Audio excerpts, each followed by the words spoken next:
Si jamais moi qui suis le commun des mortels veux visiter un tel bien, est-ce que je peux me faire passer pour quelqu'un de très riche qui a l'habitude de visiter ce genre de lieu, ou est-ce que je me fais griller très rapidement? Non, malheureusement, ça ne sera pas possible de passer la porte. En général, voilà, sur ce type de bien, il faut vraiment montrer patte blanche. Et malheureusement, enfin, heureusement d'ailleurs, plutôt, montrer quand même le financement, la possibilité de financement avant même la visite. Voilà. Donc, c'est déjà bien en vidéo, non? Bonjour à tous. À l'occasion de la sortie de la 4e saison de l'émission L'Agence sur Netflix, j'ai décidé de vous en parler, parce que je pense qu'il y a beaucoup de choses à dire sur ce genre de programme.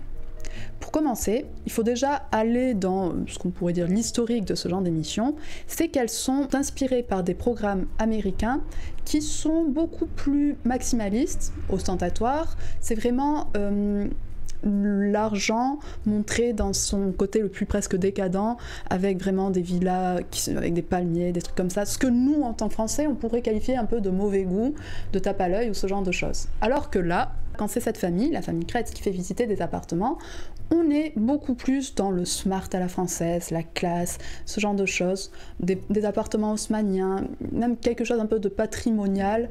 Nous, en tant que Français, on a donc ces deux comparaisons. D'un côté, ces séries Selling Sunset ou ce genre de trucs qui passent aussi sur Netflix, avec des gens vraiment très américains, donc on voit ce que je veux dire quand je dis ça, ou à côté de ça, Stéphane Plaza, bon peut-être plus maintenant, mais en tout cas, qui à l'époque faisait visiter des appartements plutôt pour la classe moyenne.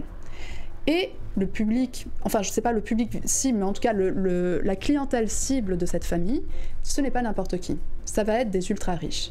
C'est-à-dire que dès le premier épisode, ils vont installer le cadre et nous montrer que les gens qui viennent vers eux sont des gens qui ont un budget de 8 millions, 10 millions, des budgets qui sont vraiment faramineux quoi.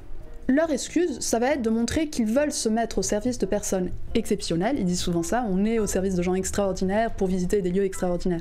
Sauf que ça annule totalement le fait que ces gens extraordinaires vont certainement leur proposer des commissions aussi extraordinaires que ces gens-là, quoi.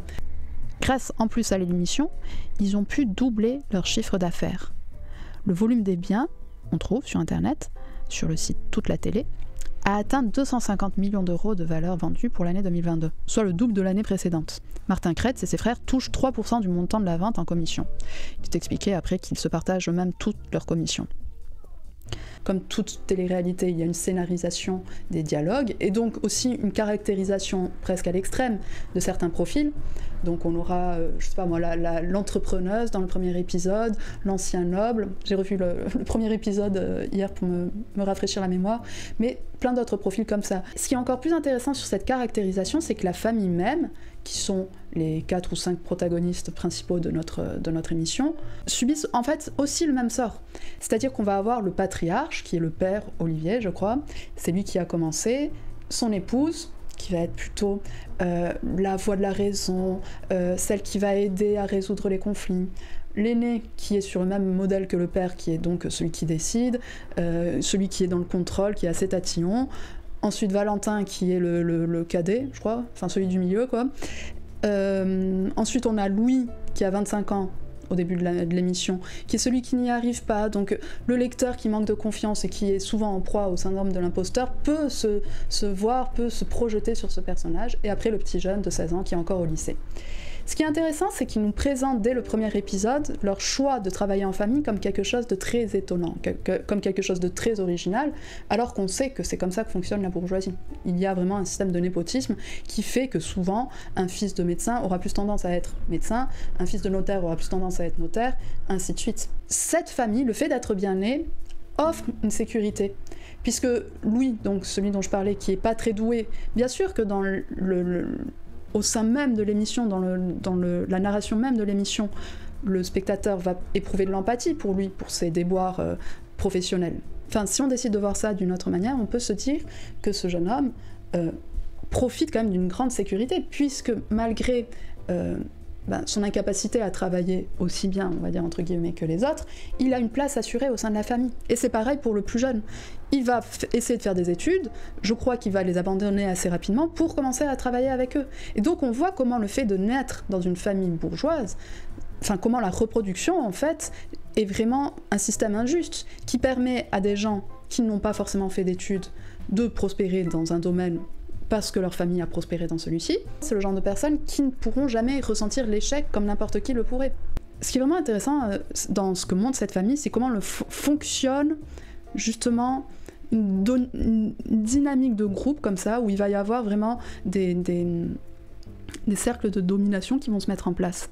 C'est-à-dire que le père, par exemple, ou le plus grand, l'aîné, là, Martin, vont souvent faire du chantage affectif, en fait, on voit comment il y a une extrême porosité entre le monde du travail et le monde personnel, et que cette porosité naît même dans le fait qu'ils sont de la même famille.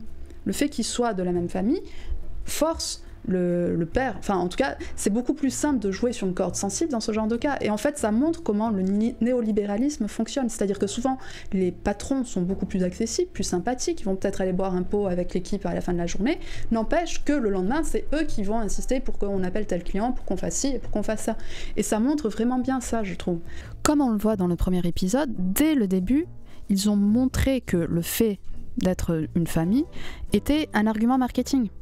Ce qu'on voit dans leur site, plus qu'une agence immobilière, une maison de famille.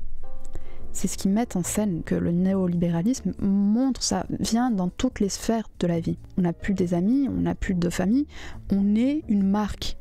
Donc ça leur permet d'avoir cette image auprès de leurs clients, je suppose, de personnes humaines, compréhensives, à l'écoute. Finalement, il n'y a plus de séparation entre leur rôle de parents, leur rôle dans la fratrie, et ce qu'ils montrent d'un point de vue professionnel. Le rôle de mère, le rôle de père devient une facette même de la vie au travail. On est donc dans une sorte de dynastie à l'américaine. Et ce qui montre, c'est que même quand on voit d'autres slogans sur leur site, ils disent une famille élargie par un réseau unique en France et à l'international. La notion même de famille est totalement dévoyée. Ce n'est plus uniquement la famille Kretz, les parents et les enfants, mais tous les employés de l'entreprise qui font partie de cette grande famille.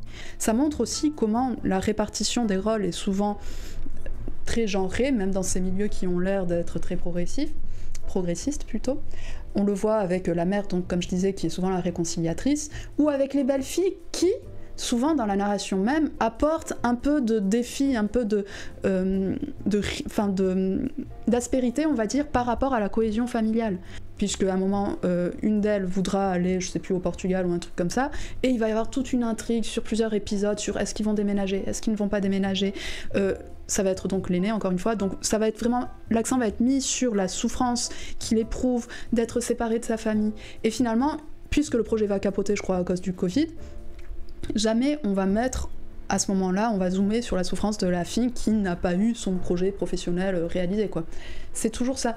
Et dans ce truc de scénarisation aussi, il y a le côté, on va mettre en scène des trucs un peu professionnels, mais toujours avec un côté amical et tout ça, mais aussi beaucoup de leur vie personnelle.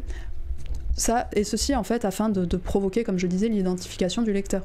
C'est-à-dire qu'on va parler par exemple des problèmes de fertilité d'un des couples, on va parler de la difficulté de la grand-mère à se remettre en couple, à retrouver quelqu'un après 2 veuvages, on va parler de l'emménagement d'un tel, du mariage d'un tel, tout ça va être filmé. Et bien sûr, me direz-vous, c'est de la télé-réalité, donc c'est souvent, ça a toujours été ça, mais c'est juste que je trouve que ça reprend le concept même de télé-réalité dans ce que ça a de plus voyeuriste finalement. Je pense qu'on le reproche beaucoup moins à ce genre de personnes qu'à des filles comme Loana ou Nabila. Moi, je suis vachement démodée dans tout ce qui est télé-réalité, donc me demandez pas les noms des stars de nos jours. On va beaucoup plus reprocher à ce genre de filles d'être dans l'exhibition qu'à ce genre de personnes. Il faudrait vraiment comparer, par exemple, une interview de Nabila. Je crois que par exemple il y avait une interview où on voyait Ariel Wiesman se foutre de sa gueule, lui dire qu'elle ferait mieux de travailler chez lui ou un truc comme ça. Et je me rappelle que quand ils avaient été invités au quotidien, ils avaient eu un tapis rouge, cette famille Kretz. Ils avaient été invités, on sentait qu'ils étaient chez eux et on sentait que Yann Barthès les traitait comme un semblable. Et c'est ça que je trouve qui est vraiment en fait intéressant, c'est que à la fois sociologiquement, l'émission même nous permet de voir comment ce fonctionnement de la famille, comment ils acquièrent du réseau et ce genre de choses, mais à la fois dans la réception même où l'on voit en fait qu'ils se célèbrent tous. Les appartements ne sont pas montrés en tant que tels, mais en tant que style de vie. On voit qu'il y a vraiment un langage dans l'émission de marketing, de luxe, il parle d'expérience client, par exemple. Chaque maison visitée est un rêve différent qui se complète, enfin qui est adaptable à un type de client. Là, comme on voit sur leur site, il y a les châteaux, par exemple, les villas, les chalets, les lofts et les terrasses, quoi. Et quand je parlais d'expérience client, dans le premier épisode, on voit que c'est ce qu'ils mettent en scène. Et en fait, c'est ce qui explique le prix exorbitant de ce genre de prestations. C'est un peu comme la personne normale va aller chez Nocibé pour s'acheter son nouveau parfum, mais la personne ultra riche va aller dans une boutique et se fera parfumer. Il y aura tout un geste, une ritualisation qui est censé justement gonfler le prix. Parce qu'on va vous traiter comme ce que vous méritez d'être traité. C'est-à-dire que les gens très riches sont des gens extraordinaires et exceptionnels, comme ils n'arrêtent pas de répéter dans l'émission. Finalement, tout ça, ça évacue la question de l'argent, pour montrer que ce sont des destins, que ce sont des vies qui sont bigger than life, j'ai envie de dire, et donc ne pas montrer l'injustice de ça, plus montrer, comme je disais, le fait que ça puisse être accessible à n'importe qui, que ça puisse faire rêver n'importe qui. Enfin voilà, ce qui fait que quand on regarde, notre capacité critique est souvent amoindrie. On ne les voit pas comme des gros patrons qui sont certainement en train d'exploiter leurs employés, mais comme des gens accessibles, qui ont des familles, qui dorment mal, mais qui aimeraient bien déménager pour être dans un lieu plus agréable. Ça nous les rend attachants. C'est à la fois, on montre ça pour le spectateur lambda comme un moyen de rêver, puisque c'est souvent ça dans ce genre de programme. C'est « Oh, regardez comme c'est beau, oh, tatati, et tatata, peut-être que si vous travaillez, vous pourrez vous l'offrir ». Je pense qu'il y a un peu cette idée-là derrière. Et en même temps, nous montrer à quel point ce monde est inaccessible.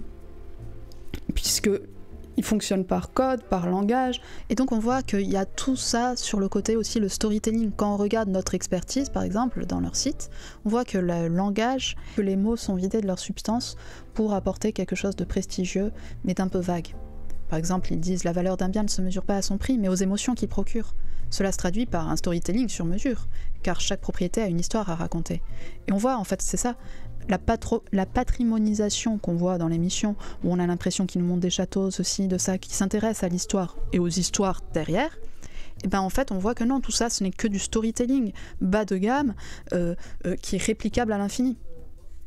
Ce truc d'émissions qui sont là pour faire rêver pose problème dans cette chose-là même, qui nous montre, parce que c'est souvent, je crois dès le premier épisode, le vieux dit que il a travaillé tous les dimanches, il a travaillé de jour et nuit, il travaille 24 heures sur 24, 7 jours sur 7. Et donc nous montre que si nous aussi finalement on se mettait sur le même rythme qu'eux, que finalement on y arriverait.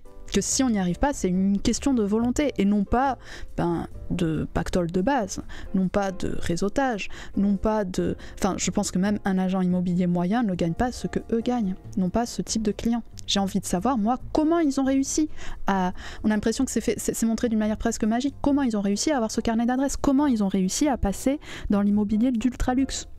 Et cette question, la seule qui nous intéresse vraiment, on n'y répond jamais dans l'émission. Et voilà, donc bien sûr que c'est intéressant donc, de regarder ce genre d'émissions, mais il faut les regarder avec les bonnes lunettes et remettre en question tout ce qu'on voit. Il faut voir dans les fables qu'ils nous proposent, qu'ils nous mettent en scène, il faut les voir telles qu'elles sont. Il faut les voir en tant que fables. En tout cas, c'était le but de faire cette petite vidéo. Je vous remercie de m'avoir regardé et je vous dis à très bientôt.